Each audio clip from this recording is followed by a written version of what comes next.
Nah, tolong perkenalkan dirinya Bang. Ya, sebelumnya perkenalkan nama saya Sandi Mesandra. Saya dari Prodi S1 Teknik Mesin angkatan 2022. Halo, perkenalkan nama aku Hasbi Kairan, aku dari Prodi S1 Teknik Kimia angkatan 2023. Perkenalkan aku Naufal Pratama dari Prodi S1 Teknik Sipil. Nama aku Muhammad Ridho Firmansyah dari Prodi S1 Teknik Sipil angkatan 2023 juga. Nama aku Muhammad Rafli Saputra dari Prodi Teknik Lingkungan angkatan 2022. Nah, kalau di prodi saya sendiri yaitu di Teknik Mesin, pengaplikasian teknologi di kehidupan kami mahasiswa khususnya di Teknik Mesin, contohnya itu ketika kami praktikum.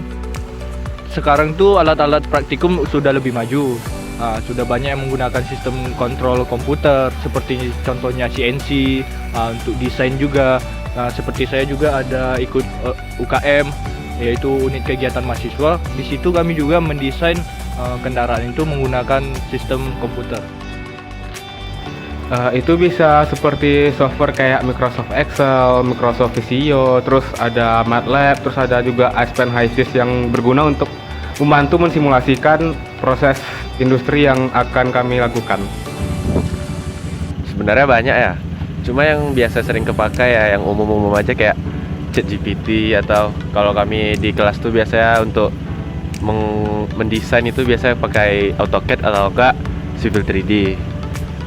Ya pastinya kan karena kita di teknik pastinya banyak menggunakan software. Yang paling basic itu ada AutoCAD itu untuk desain, kemudian ada ArcGIS itu untuk pemetaan, ada juga SketchUp untuk 3D model, kemudian ada juga EPANET untuk perpipaan.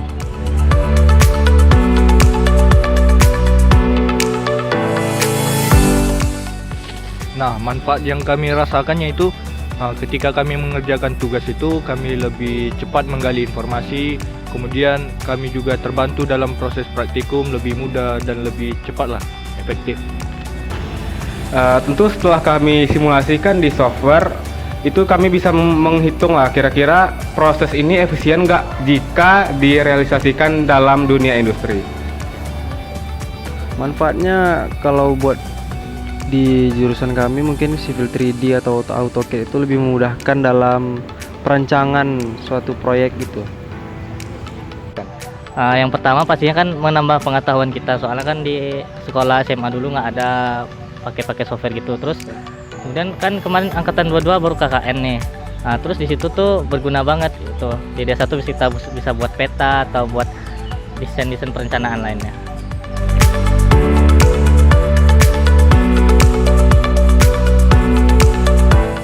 Nah, kalau dampak positifnya hampir sama ya seperti manfaatnya. Ya seperti kami mahasiswa ini mengerjakan tugas itu lebih terbantu, pekerjaan kami di lab juga lebih cepat, kami juga lebih praktis ya untuk mengerjakan proyek-proyek yang diberikan oleh dosen maupun asisten. Ya, teknologi itu bisa mempermudah waktu saya dalam melaksanakan kuliah, sehingga saya bisa melaksanakan simulasi itu dengan efisien tanpa membuang-buang waktu.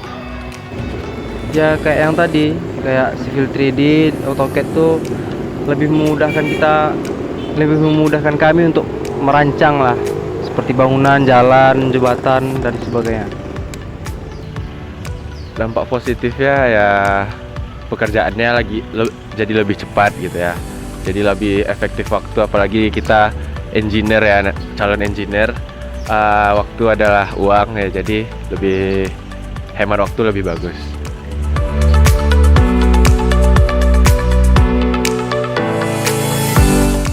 Kalau dampak negatifnya, contohnya mahasiswa itu lebih malas lagi untuk menggali informasi secara langsung, karena dengan adanya teknologi semuanya itu serba mudah. Jadi mahasiswa ini memanfaatkannya dengan cara yang salah.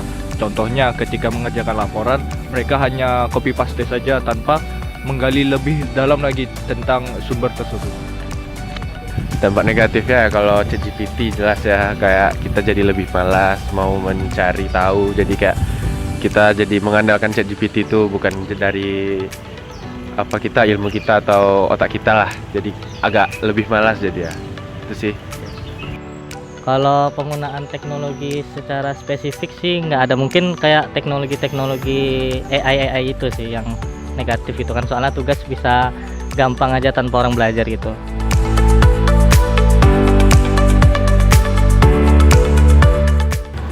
Sebagai mahasiswa tentu untuk menyaring informasi dan memilih teknologi mana yang tepat untuk kita gunakan adalah salah satu hal yang bisa kita gunakan untuk menyaring dan memaksimalkan penggunaan teknologi dalam kehidupan berkuliah.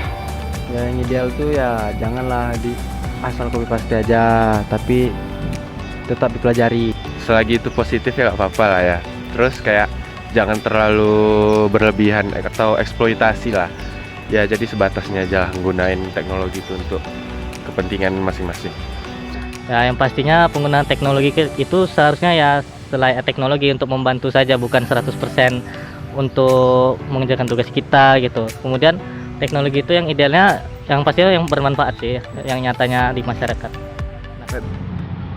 Baiklah, sekian wawancara dari kami. Kurang dan lebihnya kami mohon maaf. Terima kasih dan sampai jumpa.